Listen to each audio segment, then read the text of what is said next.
on assiste à un véritable ballet diplomatique au Sahel, après une année 2025 qu'on peut qualifier de glaciale, où les relations étaient pratiquement à l'arrêt.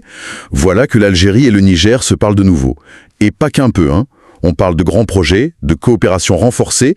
C'est un retournement de situation assez spectaculaire. Pour essayer d'y voir plus clair, on va s'appuyer sur une analyse très poussée de la chaîne Décrypter l'Afrique. Et la question qui va nous guider tout au long de cette discussion, c'est celle-ci. Est-ce que le Niger est en train de jouer une sorte de partie d'échecs magistrale pour devenir le nouvel arbitre du Sahel? Ou, au contraire, est-ce que ce rapprochement avec le géant algérien est un pari risqué qui pourrait, à terme, faire imploser sa propre alliance? Tout a commencé, ou plutôt recommencé, avec un signal très très fort. La visite à Niamey du ministre algérien de l'énergie, Mohamed Arkak. Et il n'est pas venu les mains vides. Il a tout de suite mis sur la table le développement d'un bloc pétrolier au nord du Niger, le bloc de Kafra, et surtout la relance d'un projet qui est presque mythique, le gazoduc Trans-Saharia. En fait, ce qui est intéressant, c'est que cette idée, elle n'est pas du tout nouvelle. C'est un vieux dossier qu'on ressort des cartons. La Sonatrach, vous savez, la grande compagnie nationale algérienne, elle connaît très bien la région. Elle avait déjà fait des explorations il y a des années, juste à côté de la frontière, dans les zones de Bilma et d'Agadez. Ah oui, ok. Et ça avait donné quelque chose à l'époque? C'était sérieux ou c'était juste des tests? Non, c'était très sérieux. Les forages avaient confirmé un potentiel pétrolier bien réel. Le plan était déjà là, la Sonatrach exploiterait le pétrole et le raccorderait directement à ses propres pipelines en Algérie. Tout était prêt à être lancé avant que, le grand froid diplomatique ne mette le projet au congélateur. Donc quand ils relancent, en réalité, ils appuient à nouveau sur play. D'accord. Et pour le Niger, économiquement, concrètement, ça représente quoi, Ton? On parle de quelques barils de plus ou c'est un vrai changement de dimension? Ah, là c'est un changement complet de dimension. L'analyse chiffre ce potentiel à 260 000 barils par jour juste pour ce nouveau projet. Si on ajoute ça aux 120 000 barils que le Niger produit déjà dans le sud-est, faites le calcul, on approcherait les 500 000 barils par jour au total. Pour un pays dont le budget dépend à ce point des ressources naturelles, c'est tout simplement colossal, ça change la donne. D'accord, les chiffres sont impressionnants, c'est clair. Mais le pétrole, c'est une chose. J'ai l'impression que si Niamey a accepté de tourner la page si vite, c'est que l'offre d'Alger devait être plus large que ça, non? Vous mettez le doigt sur le point essentiel. Le pétrole, c'est la porte d'entrée. C'est ce qui attire l'attention. Mais la vraie force de l'offre algérienne, c'est que ce n'est pas juste un contrat commercial. C'est un véritable package stratégique. Une offre globale que, franchement, peu d'autres partenaires peuvent proposer. Un package, c'est-à-dire, qu'est-ce qu'il y a d'autre dans la boîte? Alors, il y a un volet qui répond à une frustration nigérienne de très longue date, la formation. L'Algérie s'engage à former des milliers de Nigériens à tous les métiers du pétrole. Et attention, on ne parle pas seulement d'envoyer quelques ingénieurs à Alger. On parle de former sur place des techniciens, des soudeurs, des électriciens, tout l'écosystème de compétences dont le pays manque cruellement. Et ça, c'est un point sensible. Parce que la source le rappelle bien, les opérateurs chinois, qui sont là depuis 2011, n'ont jamais vraiment joué le jeu du transfert de compétences. Le Niger a du pétrole depuis plus de 10 ans, mais il n'a toujours pas la main-d'œuvre locale pour le gérer de A à Z. Exactement. C'est une faiblesse structurelle majeure. Et l'Algérie arrive en disant « Non seulement on va exploiter votre pétrole ensemble, mais on va vous aider à construire votre propre filière, à maîtriser votre propre ressource. » Du point de vue de la souveraineté, c'est un argument extrêmement puissant. Alger ne se présente pas en prédateur, mais en partenaire qui aide à construire. C'est très, très habile. D'accord? Donc on a pétrole, plus formation, et le package s'arrête là. Non, il y a un troisième pilier tout aussi important.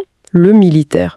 La coopération sécuritaire entre les deux pays n'est pas nouvelle, mais là, elle est réaffirmée, elle est renforcée. L'Algérie a une expérience immense dans la lutte antiterroriste. Elle a déjà formé des unités d'élite nigériennes par le passé. L'analyse mentionne même un détail intéressant. Comme les deux armées utilisent beaucoup de matériel russe, l'Algérie a déjà aidé le Niger pour la maintenance de ses équipements. C'est très concret. Donc, si je résume, Alger arrive avec une offre complètement intégrée. Ils disent en substance, on vous aide à financer votre économie avec le pétrole, à former vos jeunes pour qu'ils aient des emplois qualifiés et à sécuriser votre territoire. Difficile de dire non. C'est précisément ça. C'est une vision globale qui répond aux 3 défis majeurs du Niger: économique, social et sécuritaire. On comprend tout de suite mieux pourquoi le réchauffement est si rapide. Cette offre bilatérale est donc très solide, mais ça donne l'impression que le but du jeu est bien plus grand. On ne peut pas parler de l'axe Algérie-Niger sans penser à ces 2 projets, pharaoniques dont on entend parler depuis des décennies. La route et le gazoduc. Exactement. Ce sont les deux projets qui pourraient transformer toute la région. D'abord, le gazoduc transsaharien, le fameux TSGP. L'idée, c'est qu'il partirait des gisements du Nigeria, il traverserait tout le Niger pour se brancher aux infrastructures algériennes. Et de là, alimenter l'Europe. Et l'autre, c'est la route transsaharienne, qui suit un peu le même chemin, mais pour les marchandises. Relier les ports algériens au Nigeria, toujours en passant par le Niger. Et cette route, attention, ce n'est plus un rêve. Les Algériens ont terminé leur tronçon jusqu'à la frontière, les Nigériens aussi d'ailleurs.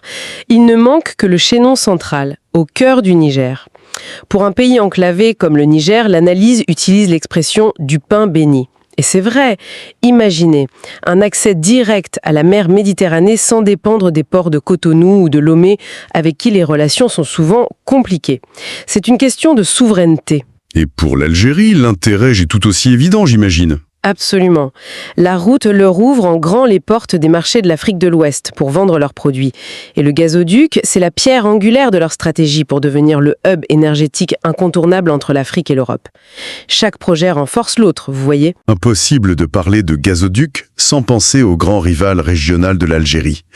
Le Maroc a son propre projet de gazoduc qui lui longerait toute la côte atlantique. Est-ce que cette accélération soudaine d'Alger, c'est juste une manière de couper l'herbe sous le pied de Rabat ? C'est forcément une partie de l'équation. La course est lancée, c'est indéniable. Le tracé algérien a l'avantage d'être plus court et de traverser moins de pays, ce qui est un atout en termes de sécurité, de stabilité. Mais l'analyse apporte une nuance très importante. Il ne faut pas voir ça comme une simple course sur un seul projet. Le Maroc et l'Algérie ne jouent pas avec les mêmes cartes. C'est-à-dire, comment ça ? Le Maroc a d'autres leviers d'influence très puissants sur les pays du Sahel. D'abord, il leur offre un accès à sa façade atlantique, ce qui est très attractif. Mais surtout, et c'est un point que la source met vraiment en lumière, il y a le poids de la finance. La finance. Oui. Les banques marocaines contrôlent près des 2/3 du secteur bancaire au Niger. Les 2/3, c'est énorme. Pendant ce temps, l'Algérie y est quasiment absente. Quand vous contrôlez le crédit et le financement d'une économie, vous avez une influence considérable et, surtout, durable. Donc on a deux stratégies différentes. Alger mise sur l'énergie, les infrastructures lourdes. Le Maroc, lui, sur la finance et l'accès à l'Atlantique. Ce n'est pas le même match. Attendez, je voudrais qu'on s'arrête une seconde sur ce chiffre. 2/3 du secteur bancaire nigérien contrôlé par le Maroc. Je ne réalisais pas que l'emprise était si profonde. Ça change complètement la perspective de cette compétition. Ça la rend beaucoup plus complexe. Ça montre que même si l'Algérie gagne la course au gazoduc, l'influence marocaine restera une réalité incontournable au Niger et dans la région. C'est certain. Ce qui m'amène à la dynamique interne au Sahel. Le Niger fait partie de l'Alliance des États du Sahel, l'AES, avec le Mali et le Burkina Faso. Et cette alliance a été fondée sur un principe qui a été martelé par ses dirigeants, une voie diplomatique unique. Or là, le Niger fonce en solo avec Alger, au moment même où les relations entre son allié malien à l'Algérie sont exécrables. Comment est-ce que les deux peuvent être vrais en même temps ? La voie unique, ce n'est que de la com. C'est la question à $1 million. L'interprétation de la source est assez claire sur ce point. Il faut bien comprendre la nature de l'AES. Le ciment de cette alliance, son ADN si vous voulez, c'est la sécurité. C'est une alliance de défense mutuelle face à une menace existentielle commune. C'est ça le socle. Donc la politique étrangère, la diplomatie, c'est secondaire. Disons que, selon cette analyse, tant que les initiatives économiques d'un membre ne viennent pas compromettre la sécurité collective, chaque pays garde une marge de manœuvre pour défendre ses intérêts nationaux. Le pragmatisme économique du Niger avec Alger ne serait donc pas vu comme une trahison de l'Alliance, mais plutôt comme une nécessité pour son propre développement. Mais ça ne risque pas de créer des tensions ? Est-ce que le Niger, en se rapprochant autant d'Alger, ne pourrait pas devenir une sorte de médiateur entre le Mali et l'Algérie pour calmer le jeu ? Seul en ce moment à avoir une oreille attentive à la fois à Bamako et à Alger. À terme, tout le monde sait que le pragmatisme devra l'emporter. Ces pays sont voisins, ils partagent des milliers de kilomètres de frontières, ils ne peuvent pas rester fâchés éternellement. Le Niger pourrait être celui qui aide à reconstruire les ponts. C'est un rôle potentiellement puissant. Mais il y a des obstacles, j'imagine. J'ai lu un détail dans la source qui semble anodin, mais qui en dit long, je trouve. Le problème des visas. Oui, c'est un excellent exemple des frictions pratiques.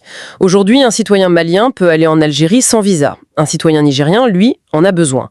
C'est un frein très concret au commerce, aux échanges, à la libre circulation.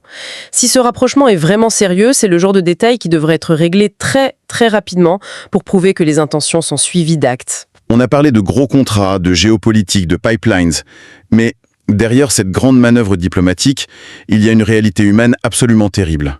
Ce que l'analyste appelle l'éléphant dans la pièce. La question des migrants. L'Algérie expulse massivement des migrants subsahariens, et la plupart sont littéralement abandonnés en plein désert, à la frontière nigérienne. C'est le dossier le plus sensible et le plus tragique. Oui. Il y a des moments où des camps de fortune à la frontière accueillent jusqu'à 8000 personnes, dans des conditions humanitaires catastrophiques. C'est un fardeau immense pour le Niger. Comment le Niger peut-il signer de grands accords avec un pays qui, dans le même temps, crée cette crise à sa porte? Est-ce qu'il ferme les yeux? La lecture qu'en fait la source est plus stratégique que ça. Il ne s'agirait pas de fermer les yeux, mais de choisir son moment. La diplomatie nigérienne semble jouer la carte de la patience. La stratégie serait la suivante. D'abord, on reconstruit la relation sur des bases solides, là où les intérêts convergent. L'économie, la sécurité, l'énergie. On crée de l'interdépendance. Et ensuite? Et ensuite, une fois que la confiance est restaurée et que les projets sont lancés, Niamey sera dans une position de force bien plus grande pour mettre cette question qui fâche sur la table. Il ne faut pas oublier que par le passé, le Niger a déjà convoqué l'ambassadeur algérien à ce sujet. Le dossier n'est pas enterré. L'idée, c'est d'utiliser la nouvelle relation comme un levier pour exiger une solution plus humaine, plus concertée, plutôt que de subir ces vagues d'expulsion. C'est un pari diplomatique. Un pari qui consiste à dire « Devenons d'abord des partenaires indispensables et ensuite vous serez bien obligés de nous écouter sur les sujets qui fâchent. » C'est risqué. C'est très risqué. Mais dans la situation actuelle, c'est peut-être la seule voie possible pour espérer faire bouger les lignes sur ce drame humain. Alors, si on essaye de rassembler toutes les pièces du puzzle, ce rapprochement Niger-Algérie, c'est bien plus qu'une simple histoire de gazoduc. C'est une stratégie nigérienne très pragmatique qui répond à des besoins vitaux et qui est rendue possible par une offre algérienne qui est, il faut le dire, particulièrement intelligente et complète. C'est exactement ça. On voit un pays du Sahel qui réévalue ses partenariats, non pas sur la base de grandes idéologies, mais sur celle de ses intérêts nationaux très concrets. Et ça nous ramène à notre question de départ sur le futur de l'AES. Justement, qu'est-ce que ça nous dit de l'avenir de cette alliance AES ? Ça nous laisse avec une dernière réflexion, une question ouverte. L'ASS a été bâtie sur un socle de défense et de politique étrangère commune pour projeter une image de front unifié. Mais si un membre aussi central que le Niger poursuit une stratégie économique aussi distincte, avec un partenaire aussi puissant que l'Algérie, qu'est-ce que cela signifie pour la cohésion économique de l'Alliance à long terme ? Est-ce qu'on peut durablement avoir une politique de défense commune si les politiques économiques et énergétiques divergent à ce point ? La poursuite de ces intérêts nationaux, aussi légitimes soient-ils, ne risque-t-elle pas un jour de créer des fissures dans le front sécuritaire que la SS s'efforce de maintenir ?